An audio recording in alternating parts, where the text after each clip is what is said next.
가장 쉬운 경제학 기본 강의를 시작하도록 하겠습니다. 자, 첫 번째 시간이니까 간단하게 오리엔테이션 가지고 그런 다음에 두 번째 시간부터 본격적인 진도 나가도록 하겠습니다. 자, 저에 대해서 간단하게 소개해 드리면요. 저는 현재 감정평가사로 일을 하고 있고 과거에 이런 학원들에서 경제학 강의를 해왔고 현재는 바른생각 아카데미에서 세무사, 재정학 강의를 하고 있고 현재 스터디파이터에서 경제학 강의를 하고 있습니다. 자, 저의 이메일 주소는요. 플랜짱 네이버.com이고요. 저의 카카오톡 아이디도 플랜짱이기 때문에 저한테 연락을 주실 분들은 이메일이나 카카오톡을 이용해서 연락을 주시면 되겠습니다. 자, 저의 경제학 강의를 수강하시는 방법은요. studyfighter.net에서 상단에 보시면 월 구독반이라고 있습니다. 자, 이 월 구독반 클릭하시면 이 안에 몇 가지 월 구독반이 나오게 되는데 그중에서 최상단에 보시면 경플릭스라고 해서 제가 경제 관련 강의들을 전부 다 담아놓은 월 구독반이 있습니다. 이 월 구독반을 선택하셔서 구독을 하시면은 월 단위로 저의 경제학 강의를 수강하실 수 있습니다. 자, 우리가 우리나라에서 시행되고 있는 경제학 시험들의 난이도를 한번 분석을 하고 그런 다음에 이제 어떻게 공부를 할 것인지 본 강의가 이러한 시험들을 어떻게 대비하고 있는지에 대해서 말씀을 드리겠습니다. 자, 우리나라에서 시행되고 있는 객관식 경제학 시험들은요. 대표적으로 이렇게 문제 난이도에 따라서 분류할 수가 있습니다. 레벨 1에서 레벨 4로 올라갈수록 점차 문제의 절대적인 난이도가 올라가게 됩니다. 자, 우리 보시면요. 감정평가사 시험과 금융공기업 시험은 레벨 3 정도에 위치하고 있고요. 자, 국회직 8급은 급은 8급인데 7급 공무원, 일반 행정직 7급 공무원에 비해서 급은 숫자는 8급이지만 이 국회직 8급은 난이도가 굉장히 높습니다. 7급보다 훨씬 더 난이도가 높기 때문에 국회직 8급을 공부하시는 분들은 공인회계사용 강의로 대비를 하셔야 됩니다. 왜냐하면 국회직 8급의 경우에는 선발 인원도 적고 응시 인원도 적기 때문에 학원에서는 국회직 8급만을 위한 별도의 강좌가 마련되어 있지 않습니다. 대부분 그렇습니다. 자, 우리 그래서 공인회계사 시험 강의로서 국회직 8급을 대비하시면 되겠습니다. 자, 우리가 이렇게 문제가 출제되는 문제의 난이도에 따라서 레벨 1부터 4까지 분류는 했지만 그렇다고 해서 레벨 3의 시험 공부가 레벨 2의 시험 공부보다 반드시 더 어렵다, 쉽다라고 단정할 수는 없어요. 왜냐하면 각각의 시험마다 게임의 룰이 상이하기 때문에 그렇습니다. 자, 보시면요. 여기 보시면 감정평가사 시험하고 여기 그리고 보험계리사, 그 다음에 공인노무사 이러한 시험들은요. 전문 자격증 시험입니다. 전문 자격증 시험이면서 자, 우리 자격증 시험의 경우에는요. 1차 시험에 경제학이 있기 때문에 1차에서는 통과만 하면 됩니다. 자, 높은 점수 필요 없고요. 통과만 하면 되고 이러한 전문 자격증 시험은 2차 합격이 결국에는 승부처이기 때문에 2차가 어려운 거지 1차가 어려운 건 아니에요. 자, 그래서 이러한 감정평가사, 보험계리사, 공인노무사 이러한 전문직 시험의 경우에는 1차에서 40점 이상만 나오면 됩니다. 자, 우리가 1차는 일반적으로 60점, 평균 60점을 요구하는데 일반적으로 1차에 있는 회계학이나 경제학 이렇게 숫자가 들어가는 과목이 어려운 과목인데 그러한 과목들에서 40점만 넘어주면 꽈락만 나오지 않으면 그러한 과목들에서 부족한 점수는 60점에 미달하는 그 부족한 점수는 다른 쉬운 과목들이 보충을 해줍니다. 일반적으로는 법 과목들이 그러한 역할을 해줘요. 그래서 법 과목들이 그러한 점수를 보충해 주기 때문에 회계학이나 경제학 이렇게 어려운 과목에서 꽈락만 나지 않는다면 1차는 일반적으로 쉽게 합격을 할 수가 있습니다. 자, 그래서 이러한 전문직 시험의 경우에는 특히 여기 감정평가사 시험의 경우에는 문제의 난이도 자체는 레벨 4 밑으로 꽤 어려운 편의 문제가 나오기도 하지만 60점만 맞으면 되기 때문에 아니면 최대한 보수적으로 판단을 하면 40점만 넘으면 되기 때문에 버릴 수 있는 단원이 있습니다. 버릴 수 있는 단원이 전체 범위 중에서 약 30% 정도의 범위를 버릴 수가 있어요. 그리고 버리고 공부하는 게 더 효율적입니다. 그래서 감정평가사 시험의 경우에는 문제 자체의 난이도가 쉬운 건 아니지만 꽤 어려운 문제가 나오지만 버릴 수 있는 파트가 있기 때문에 전체 공부의 양은 감소하는 효과가 있죠. 그런데 한편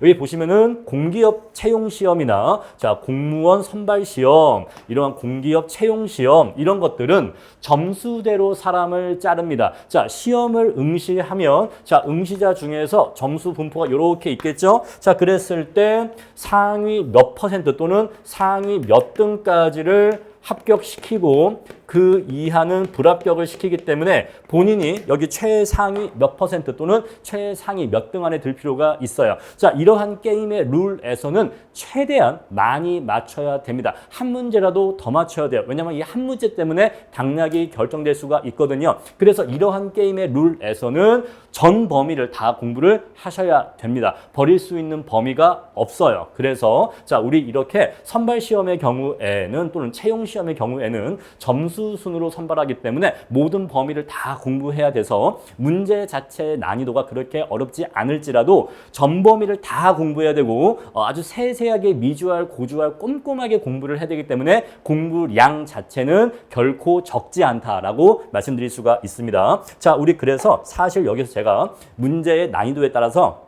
레벨 2와 레벨 3를 이렇게 구분은 해놨지만 자, 방금 말씀드린 것처럼 감정평가사 시험의 경우에는 문제가 약간 어렵다 할지라도 버릴 수 있는 파트가 있고 반대로 여기 레벨 2에서 이러한 공무원 시험, 공기업 시험의 경우에는 문제 자체는 약간 쉽게 나올지라도 버릴 수 있는 파트가 없기 때문에 전체적으로는 공부의 시간에 있어서는 큰 차이가 없다라고 말씀드릴 수가 있어요. 그래서 레벨 2하고 레벨 3는 그냥 같이 묶어서 비슷한 난이도, 비슷한 공부의 양이 요구되는 시험으로 보시면 됩니다. 아시겠죠? 자, 이렇게 해서 레벨 2와 3는 사실 엄격한 구분이 어렵다. 그런데 레벨 4는 확실하게 확 올라갑니다. 난이도가 확실하게 확 올라가기 때문에 레벨 2, 3하고 요걸 하나 묶을 수 있고 레벨 4는 확실하게 확 올라가고 반대로 밑에 레벨 1 역시 확실하게 확 쉬워져요. 그래서 레벨 1과 레벨 4는 요 가운데 그룹과 비교하면 확실하게 어려워지고 확실하게 쉬워지는데 레벨 2하고 레벨 3 사이에는 엄격한 구분이 어렵다라고 말씀을 드리겠습니다. 자, 그래서 저의 이 경제학 강의,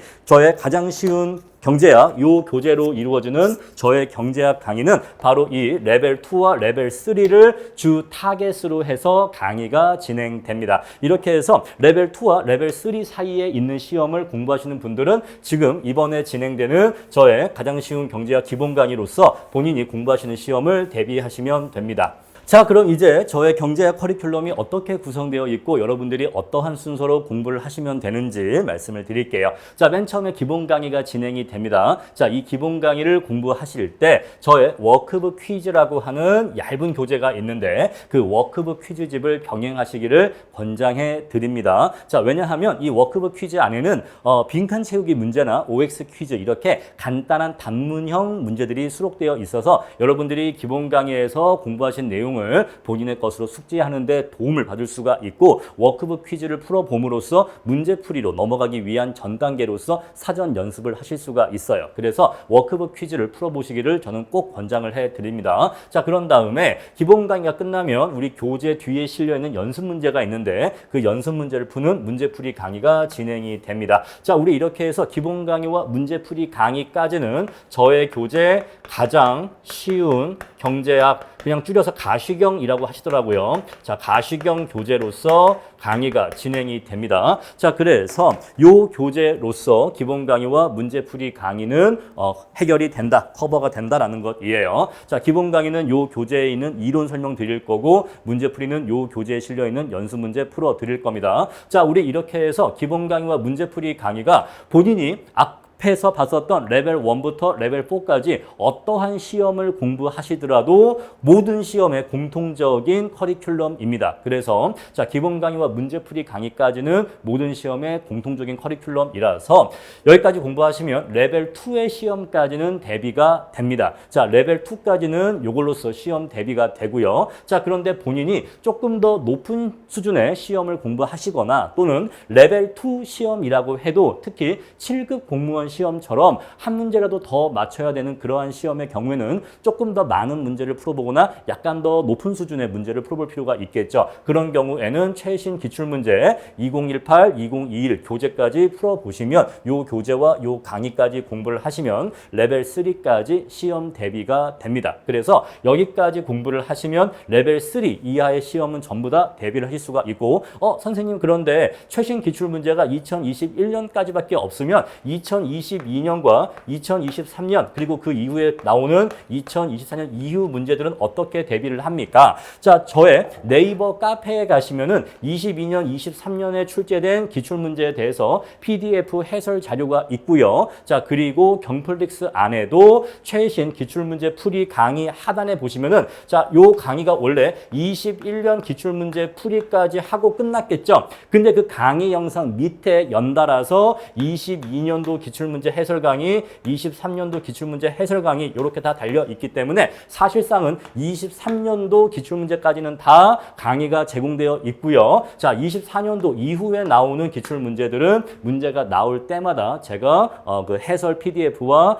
해설 강의 영상을 경플릭스 안에다가 넣어 드릴 겁니다. 아시겠죠? 자, 이렇게 해서 최신 기출문제까지 대비를 하시면 된다. 자, 그리고 우리가 아무래도 최신 기출문제가 최근에 출제 트렌드와 더 맞는 부분이 있기 때문에 우리가 여기까지 레벨 2까지 공부를 하고 났으면 그럼 이제 본인이 내가 어느 정도 시험 준비가 됐지? 라는 좀 테스트가 필요하시잖아요. 그럴 때에는 자, 우리 이렇게 최근에 출제가 된 기출문제를 이용해서 모의고사를 봐보시면 아, 내가 22년도에 시험 봤으면 몇 점 정도 나왔겠구나. 내가 23년도에 봤으면 몇 점 정도 나왔겠구나 라고 하는 것을 셀프 테스트를 하실 수가 있겠죠. 그러한 용도로서 최신 기출문제는 활용을 하시기를 바라겠습니다. 자, 이렇게 해서 최신 기출문제까지 풀어보시면 레벨 3 시험까지는 다 대비가 됩니다. 자, 그런데 레벨 4 이상의 그러한 난이도의 경우에는 조금 더 어려운 난이도의 문제를 풀어보실 필요가 있어요. 그래서 자, 고난이도 문제 100선 가칭입니다. 자, 지금 교재를 만들고 있어서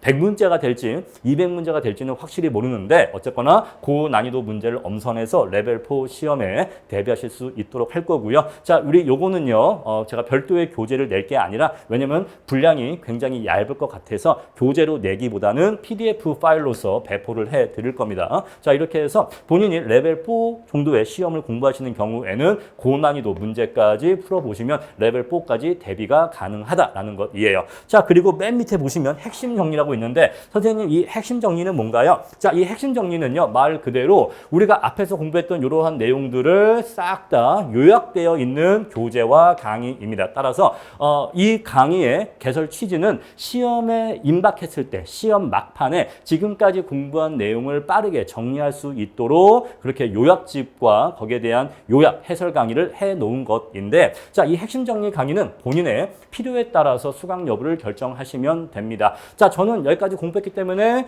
별도의 요약 강의는 필요 없습니다 라고 하신다면 굳이 수강하실 필요가 없고요. 자, 저는 강의를 수강했습니다만 조금 더 한 번 더 내용을 컴팩트하게 정리를 해 주시면 좋을 것 같아요. 그러한 분들의 경우에는 핵심 정리 강의를 수강하시면 되기 때문에 저 핵심 정리 강의는 본인의 상황, 본인의 판단에 따라서 수강 여부를 결정하시면 되겠어요. 자, 우리가 그리고 또 이런 게 있습니다. 우리가 경제학 공부를 맨 처음에 시작할 때는 공부의 순서를 기본 강의부터 공부를 시작하지만 자, 우리가 시험을 한 번 보고 두 번 보고 또 그 다음에 또 보고 이렇게 몇 번 시험을 보다 보면 이제는 경제학 시험 공부를 할 때 기본 강의부터 공부를 시작할 필요는 없어요. 어느 정도 내가 경제학이 무르익었고 경험이 쌓였다, 충분히 숙지했다라고 한다면 그 다음부터는 핵심 정리 교재로서 내용을 보시고 그런 다음에 문제풀이로 바로 넘어가셔도 됩니다. 따라서 재시생 이상의 경우에는 핵심 정리부터 공부를 시작하셔도 된다. 이렇게 말씀을 드릴게요. 자, 이렇게 해서 저의 지금 커리큘럼의 요체가 뭐냐면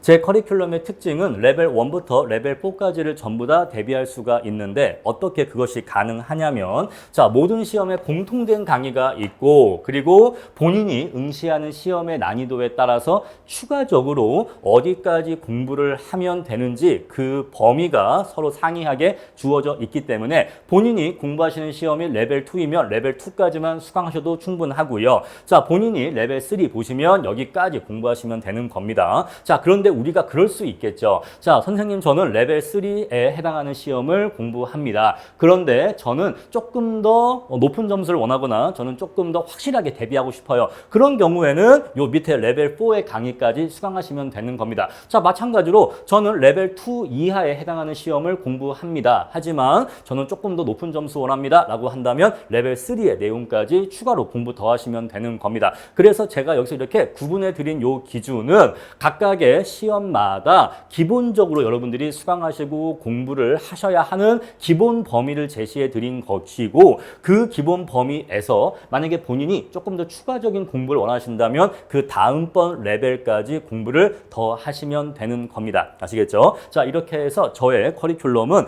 공통 커리큘럼과 각 시험별 난이도에 따른 구분되는 커리큘럼으로 이루어져 있다라고 말씀을 드릴게요. 자, 그럼 이제 다음으로 경제학이라는 과목을 어떻게 공부해야 될지에 대해서, 공부 방법에 대해서 말씀을 드리겠습니다. 자, 우리가 고등학교 때 사회라고 하는 과목이 있었고, 그 다음에 고등학교 때 수학이라는 과목이 있었어요. 자, 그랬을 때 경제학은 사회에 가까운 과목이냐 수학에 가까운 과목이냐 라고 물어보신다면 수학에 가까운 과목이라고 말씀을 드릴 수 있습니다. 자, 물론 경제가 사회 과목의 성격이 전혀 없는 건 아닌데, 그래도 과목의 성격을 딱 이분류하라면 수학에 가까운 과목이다 또는 수학 과목이다 라고 말씀드릴 수가 있어요. 자, 그래서 경제학은 암기 과목이 아닙니다. 여러분들이 공부하시는 다른 과목들, 경영학이라든가 뭐 법 과목이라든가 이러한 것들, 그러한 암기 과목과는 달라요. 경제학은 수학적인 원리를 이해하지 못하면 문제풀이가 안 되고 응용이 안 됩니다. 그래서 여러분들이 경제학이라는 시험이 들어가는, 경제학이라는 과목이 들어가는 시험을 공부하실 때에는 지금까지는 수학을 좋아하지 않았다 하더라도 이 경제학 시험 공부를 위해서는 수학과 친해질 필요가 있어요. 선생님, 그런데 저는 수포자입니다. 저는 숫자가 약합니다. 저는 수학이 싫어요. 라고 하신다면 어쩔 수 없어요. 그럼 그냥 현재의 삶을 계속 살아가셔야 됩니다. 제가 한 가지 말씀드리고 싶은 게 있어요. 수리적 사고력과 경제적 능력은 거의 대부분 비례합니다. 자, 우리가 블루칼라로서 육체 노동자로서 근무할 것이 아니라, 일할 것이 아니라 화이트 칼라, 사무직으로 일을 하고자 한다. 이걸 뭐 화이트 칼라라고도 하고 뭐 사무직이라고도 할 수가 있겠는데, 자, 우리가 사무직으로 일을 하겠다라고 하는 경우에는 물론 반드시 그런 건 아닙니다만, 지금 제가 여기서 예시한 레벨 1부터 레벨 4라고 하는 이 시험에 대해서는 그 세계에서는 수리적 사고 능력과 거기에서 주어지는 경제적인 보수, 경제적인 대우가 거의 비례하는 경향이 있습니다. 자, 그래서 수학적인 사고 능력이나 수학적인 처리 능력이 높을수록 더욱더 고차원적이고 더욱더 어려운 업무를 처리할 수가 있어서 경제적인 능력도 거기에 비례해서 올라가는 게 일반적이에요. 그래서 본인이 수학적인 능력을 향양하지 않겠다, 향상시키지 않겠다라고 한다면 본인의 경제적인 능력도 거기에 머무를 수밖에 없다는 점. 자, 이거는 본인의 선택이니까 저는 강요하지 않겠습니다. 자, 저는 근데 여러분들이 경제학 과목을 공부하기 위해서 본 영상을 보고 있고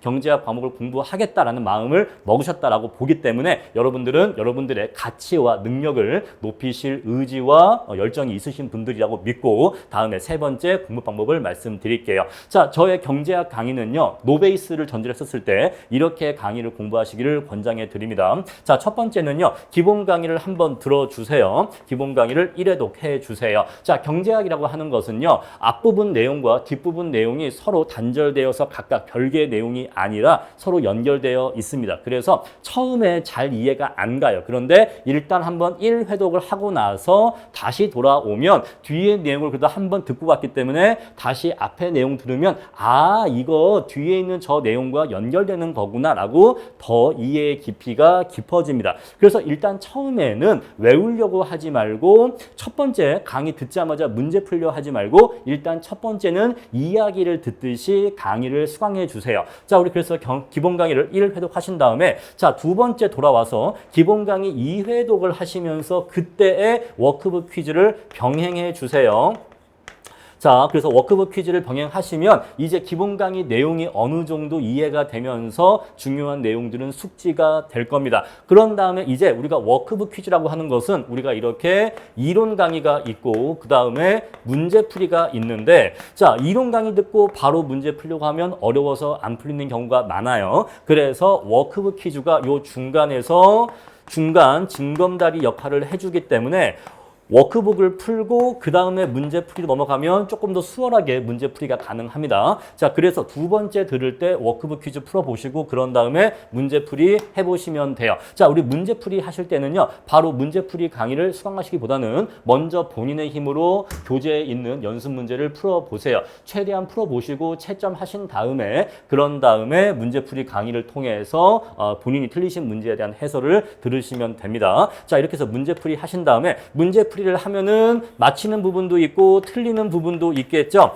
자, 그랬을 때 내가 유난히 약한 부분이 있습니다. 자, 여기 약한 부분들에 대해서 다시 돌아와서 어려운 부분만 발췌해서 다시 기본 강의 3회독을 하시면 돼요. 자, 이 3회독은요. 전범위에 대해서 다 들을 필요는 없고 방금 말씀드린 것처럼 본인이 문제 풀어봤는데 여기를 많이 틀리더라. 내가 이 부분을 아직 잘 모르더라. 내가 여기가 약하더라 하는 부분이 있을 거예요. 그러면 그 부분들에 대해서 발췌하는 형식으로 기본 강의를 3번째 들으시면 됩니다. 그리고 워크북 퀴즈도 한 번 더 풀어보시기를 바래요. 만약에 이때 워크북 퀴즈의 정답률이 80%였다면 이때 한 번 더 풀어보실 때는 95% 정도의 정답률이 나올 수 있도록 한 번 더 풀어보시기를 권장합니다. 자, 그런 다음에 연습 문제가 자 풀어봤는데 80% 이상 풀린다라고 한다면 다음 단계로 넘어갈 수가 있고요. 자, 만약에 본인이 공부하시는 시험이 레벨 2다라고 한다면 여기까지 수강하시면 되는 거고 자, 레벨 3 이상의 시험을 공부하시는 경우에는